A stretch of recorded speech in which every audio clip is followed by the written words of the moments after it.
Hello dear viewers, আসসালামু আলাইকুম।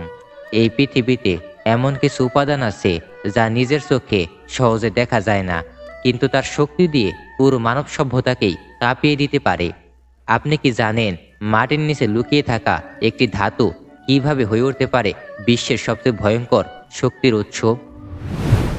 আজ আমরা জানব কিভাবে তৈরি হয় পরমাণু বোমার জ্বালানি, কিভাবে পাহাড়ের গহীন থেকে তুলে আনা হয় এই ভয়ঙ্কর ইউরেনিয়াম, এবং কিভাবে তা পরিণত হয় অদৃশ্য অথচ ধ্বংসাত্মক এক মরণাস্ত্রে।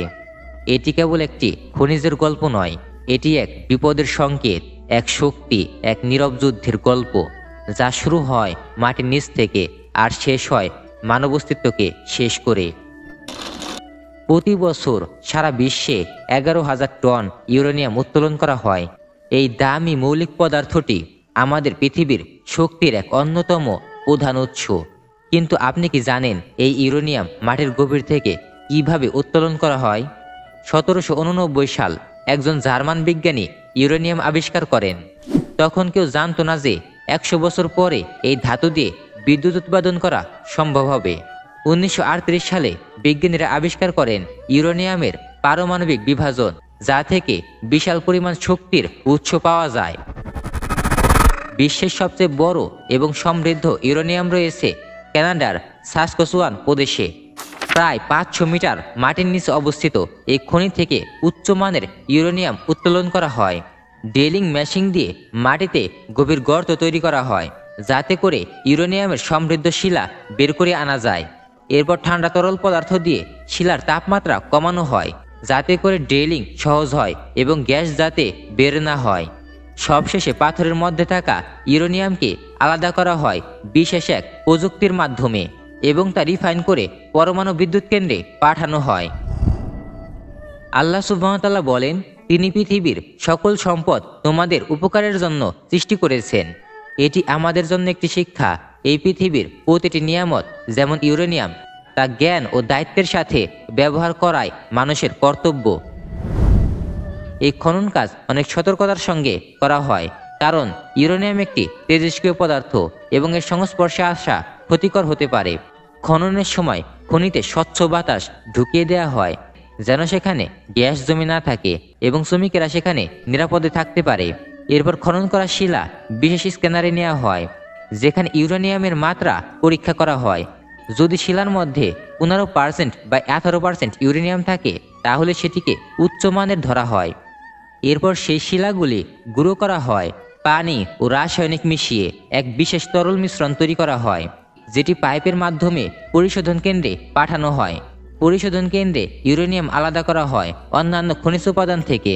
তারপর তাপ প্রয়োগ করে এটিকে গ্যাসে রূপান্তরিত করা হয়, যেখান থেকে ইউরেনিয়ামের 235 নামক শক্তিশালী আইসোটোপটি বের করা হয়, যেটি পারমাণবিক বিদ্যুৎ উৎপাদনে ব্যবহৃত হয়।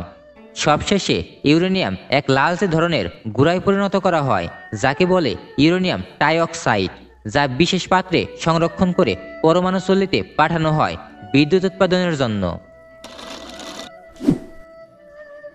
আল্লাহ সুবহানাহু ওয়া তাআলা পবিত্র কুরআনে বলেন, পৃথিবীতে যা কিছু আছে তা থেকে হালাল ও পবিত্র বস্তু আহার করো, আর শয়তানের পদাঙ্ক অনুসরণ করো না, নিশ্চয়ই সে তোমাদের প্রকাশ্য শত্রু। আল্লাহ সুবহানাহু ওয়া তাআলা আমাদের যেসব নিয়ামত দিয়েছেন, যেমন ইউরেনিয়াম, তা থেকে বিদ্যুৎ উৎপাদন করা যায়, তা যেন আমরা সঠিক পথে এবং কল্যাণের কাজে ব্যবহার করি। তা দিয়ে যেন আমরা কোনো মরণাস্ত্র তৈরি না করি। খনি থেকে উত্তোলনের পর ইউরেনিয়ামকে পরিশোধন করে এক বিশেষ রাসায়নিক প্রক্রিয়ায় ইউরেনিয়ামকে অক্সাইডে পরিণত করা হয়। এরপর এটি ছোট ছোট ট্যাবলেট আকৃতির ডলার দানায় রূপ দেওয়া হয় এবং অনেকটা ট্যাবলেটের মতো ছোট হলেও এর শক্তি এত বেশি যে একটি ট্যাবলেট দিয়ে পুরো একটা বাড়িকে 1 বছর বিদ্যুৎ দেওয়া সম্ভব। এরপর রোবোটিক যন্ত্রের মাধ্যমে এই ইউরেনিয়াম ট্যাবলেটগুলোকে বিশেষ সার্কোনিয়াম ধাতব রডের মধ্যে ভরা হয়। এই ধাতু তাপে গলে না, কিন্তু ভেতর দিয়ে নিউট্রন চলতে দেয়, যার ফলে পারমাণবিক বিক্রিয়া শুরু হয়। এই রডগুলো পরে পারমাণবিক রিঅ্যাক্টরের ভেতর স্থাপন করা হয়, যেখানে তাপ উৎপন্ন হয় এবং এই তাপ থেকেই তৈরি হয় বিদ্যুৎ। এটি একটি পারমাণবিক কেন্দ্র মাত্র কয়েকটি রড দিয়ে মিলিয়ন কিলোওয়াট ঘন্টা বিদ্যুৎ তৈরি করতে পারে। শুধু 480টি রড দিয়েই একটি রিঅ্যাক্টর চালু করা সম্ভব, যেখানে থাকে হাজারো কন্ট্রোলার রড। এই শক্তি এতটাই শক্তিশালী যে এই শক্তি এমনকি শহরকেও চালু রাখতে পারে। আল্লাহ সুবহানাহু ওয়া তাআলা পবিত্র কুরআনে বলেন, তোমরা কি চিন্তা করো না আল্লাহ তোমাদের জন্য কি নিয়ামত রেখেছেন জমিনের গভীরে? আল্লাহ সুবহানাহু ওয়া তাআলা আমাদের যে জ্ঞান ও শক্তি দিয়েছেন, যেমন ইউরেনিয়ামের শক্তি, তা থেকে যেন আমরা কল্যাণের পথে ব্যবহার করি, ধ্বংসের জন্য নয়। যখন ইউরেনিয়াম পারমাণবিক বিক্রিয়া ভাঙে তখন তাতে প্রচণ্ড তাপ উৎপন্ন হয়।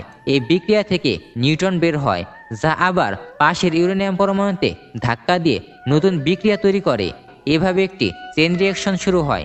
তবে বিজ্ঞানীরা এই বিক্রিয়াকে নিয়ন্ত্রণ করেন, কারণ এটি নিয়ন্ত্রণহীন হয়ে পড়লে বড় ধরনের বিপর্যয় হতে পারে। তাই রিঅ্যাক্টরকে ঘিরে থাকে শক্ত কংক্রিটের দেয়াল এবং স্বয়ংক্রিয় সেন্সর, যেগুলো তাপ ও চাপ নিয়ন্ত্রণ করে।